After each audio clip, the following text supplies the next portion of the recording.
क्या आपने कभी सोचा है कि कुछ लोग बहुत मेहनत करने के बावजूद भी गरीब क्यों रह जाते हैं? क्या केवल मेहनत और किस्मत ही इसका कारण है?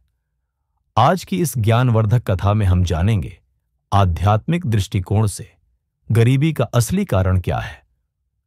पुराने समय की बात है। एक गांव में एक ब्राह्मण रहा करता था।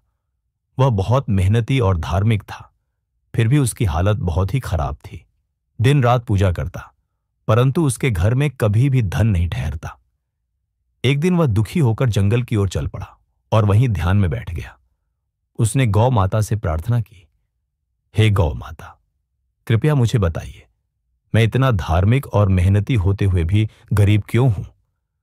कुछ समय बाद गौ माता प्रकट हुई।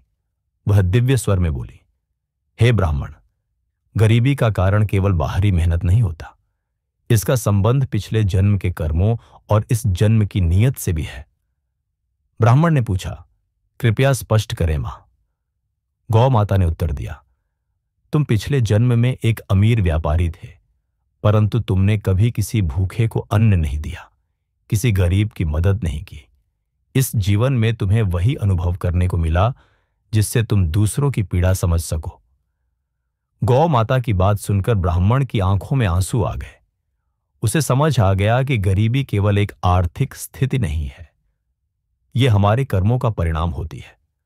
जो व्यक्ति अपने जीवन में केवल अपने लिए जीता है, उसका जीवन अधूरा रह जाता है।